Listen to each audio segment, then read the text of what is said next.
Bonjour à toutes et à tous, bienvenue dans un nouveau format court, cette fois-ci un nouvel épisode de Old Fashion, le podcast qui revient sur les petites histoires du football. Aujourd'hui je suis avec l'ami Tom, et évidemment qui dit Tom dit Angleterre, et justement tu voulais nous parler d'un fameux joueur anglais qui nous a quittés dernièrement, évidemment Sir Bobby Charlton. Alors, je vais pas faire forcément l'ancien qui a dit que j'ai vu tous les matchs sur Bobby, mais j'ai vu quelques-uns de ses buts. En tout cas, c'est un joueur illustre que les Britanniques pleurent depuis sa mort en octobre. Il aura tout gagné et malgré une tragédie dont on parlera plus tard, ce sera relevé pour devenir le plus grand joueur anglais de tous les temps.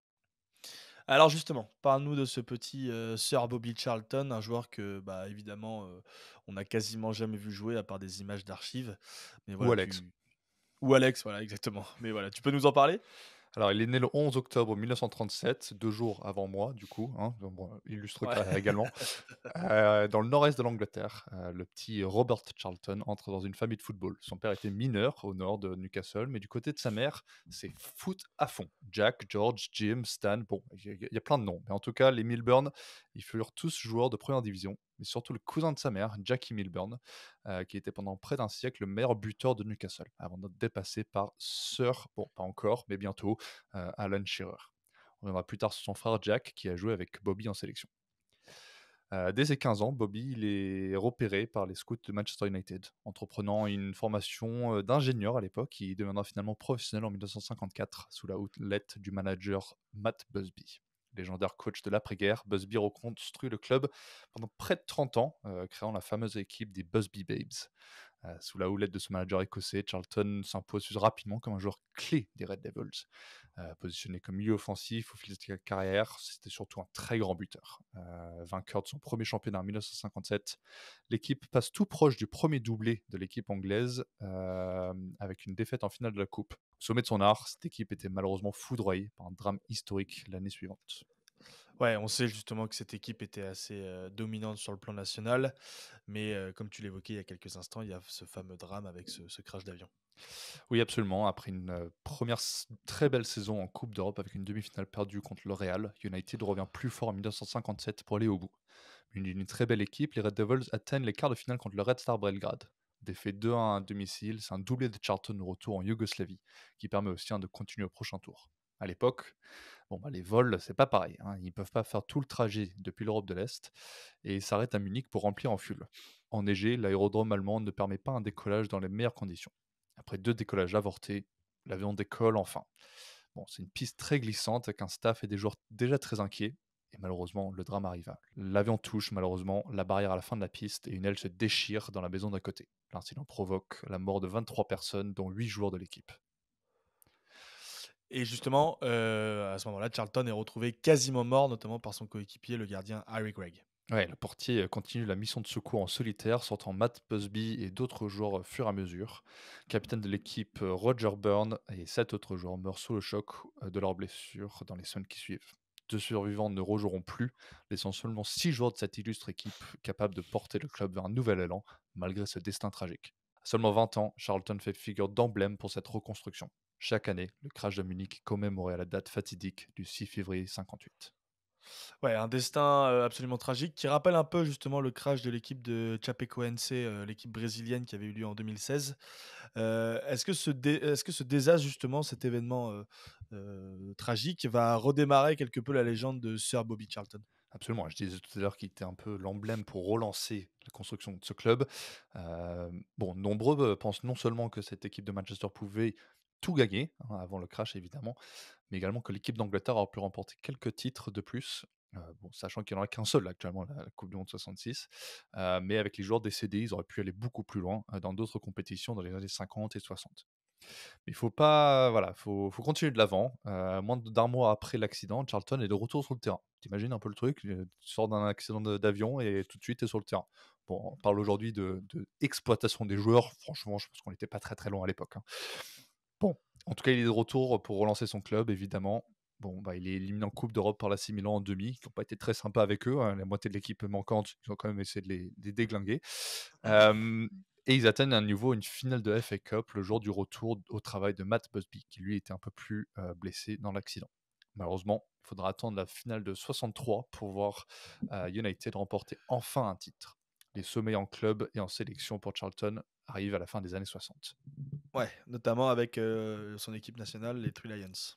Ouais, effectivement, il connaît sa première cape avec son pays 2 mois après le crash et devient un joueur intégral dans les années à venir, notamment au Mondial 66. Coaché par Al Franzi, l'équipe est composée de certaines stars, notamment l'attaquant Jeff Hurst, buteur en finale, et son coéquipier Bobby Moore. Mais la force dominante vient également des joueurs de l'ombre. Travailleurs, Nobby Styles et le frère de Bobby Charlton Jack sont des éléments clés à la victoire en Coupe du Monde. Quasiment invaincus avant le tournoi, les Anglais sont confiants à domicile. Un doublé de Charlton contre le Portugal d'Eusebio qualifie son équipe pour la finale. Un marquage individuel sur Beckenbauer est l'un des éléments clés de la victoire, au-delà du triplé de Hurst. Hein, oui, parce que Charlton, il défendait lui. Hein, Kiki. Vainqueur du mondial, Bobby Charlton devance également Eusebio au classement du Ballon d'Or 66, 10 ans après l'Anglais Stanley Matthews. Une nouvelle qu'il a pris presque tristement en sorte de défaite à Sheffield. Ouais, sur le toit du monde, à ce moment-là, il semble donc que notre cher Bobby ne peut plus s'arrêter. Et non, les années 60, c'est un peu les 30 glorieuses de l'Angleterre aussi, et surtout pour Charlton. Vainqueur de son troisième et dernier championnat en 67, Charlton enchaîne les buts et les actions de classe. Formidable contre-attaquant, il est souvent décrit comme l'un des meilleurs tireurs du ballon, sachant qu'ils étaient beaucoup plus lourds à l'époque. Buteur des 2 pieds, sa spécialité, c'était évidemment des frappasses en dehors de la surface. Je vous invite à aller voir ça sur YouTube. 10 ans après le crash de Munich, accompagné d'un jeune, vous le connaissez sûrement, George Best, et l'illustre Dennis Law, capitaine Bobby Charlton marque un doublé contre le Benfica en finale de Coupe d'Europe. Eusebio à nouveau doit s'incliner et voir les Red Devils emporter la première Coupe d'Europe pour un club anglais. En larmes, le milieu offensif, il n'arrive pas à croire ce qui se passe et se remémore évidemment de ses coéquipiers qui sont malheureusement décédés dans cet accident. Il aura aidé le club à se reconstruire après le drame. Troisième de l'Euro 68, l'histoire de Charlton avec l'Angleterre se termine après un quart de finale perdu contre la RFA en 1970. Remplacé alors que les Free Lions mènent 2-0, Charlton voit les siens perdre 3-2 en prolongation. Longtemps leader de nombre de buts marqués en sélection à 49 buts en 106 matchs, il est depuis dépassé par Rooney et maintenant Kane. En club, il avait également le record de buts avec 199, également dépassé par Rooney, et le nombre de matchs avec 758 joués pour les Red Devils, finalement dépassé lui aussi par Ryan Giggs. Après avoir évolué avec Dennis Law et George Best pendant quelques saisons, Bobby Charlton jouera son dernier match pour United en 73, le même jour de la fin de carrière de son frère Jack. Ouais, une sacrée carrière et puis surtout une vie qui est complètement marquée par ce drame avec cet accident d'avion. Euh, Au-delà de ça, on peut aussi dire que Bobby Charlton était aussi un grand monsieur, n'est-ce pas? Après une si belle carrière, on aurait pu imaginer un peu d'arrogance, mais que nenni. Tous ceux qui l'ont connu, de près ou de loin, ont une énorme admiration pour son humilité au quotidien. Toujours intéressé par ce que font les autres, quel que soit le métier ou la popularité de la personne. Très investi avec les jeunes, il reviendra dans son club de toujours au Board en 1984 pour relancer le club après des années difficiles. Il est admiré de tous. Un journaliste anglais raconte que Nelson Mandela avait des yeux qui scintillaient lorsque les Red Devils sont venus en Afrique du Sud pour un tour de pré-saison. Il a également soutenu Sir Alex Ferguson, le faisant d'abord venir au club depuis Aberdeen avant de le sauver du limogeage alors que l'entraîneur écossais n'arrivait pas à gagner le titre. Adoubé en 94, Sir Bobby Charlton continue à venir à Old Trafford voir les matchs dans les tribunes à son nom. Tristement, en 2020, comme nombreux coéquipiers de l'équipe 66, il est atteint de démence. Un jeu de tête un peu trop important à l'époque décime l'équipe en Angleterre, avec de nombreux joueurs atteints de maladies mentales. Hospitalisé depuis 3 ans, il s'est éteint peu après son 86e anniversaire. Illustré par une statue magnifique devant Old Trafford aux côtés de Dennis Law et George Best, formant la Holy Trinity, Charlton était le plus grand joueur anglais de tous les temps.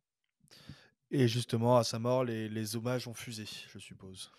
Bah oui, mais venant de toutes parts, hein, notamment de l'entraîneur rival, hein, bon, pas de l'époque évidemment, mais actuel, Pep Guardiola, souligne non seulement à quel point il apprécie l'homme, mais également que les clubs anglais savaient s'occuper de leurs légendes. Hein. On pense notamment au statut de Thierry Henry à Arsenal, mais aussi l'intégration de ces légendes dans les boards de différents clubs. Bon, Charlton lui-même, il s'est parfaitement occupé de sa succession, créant des écoles de football à travers le pays, hein, les Charlton Soccer Schools. Passé par l'une de ces écoles, David Beckham dit que son second prénom Robert vient de Charlton, dont le père était absolument fan. Et le fameux numéro 7 de Red Devils n'aura jamais pu arriver dans le monde professionnel sans le soutien de Sir Bobby. Un super joueur, un emblème de la reconstruction de Manchester United, un énorme cœur. Longue vie, Sir Bobby. Eh bien, merci beaucoup, Tom. C'est vrai que ça fait toujours plaisir de se replonger dans ces histoires de joueurs que l'on a quasiment jamais vu jouer, hein, donc voilà, c'était assez cool ce petit format court.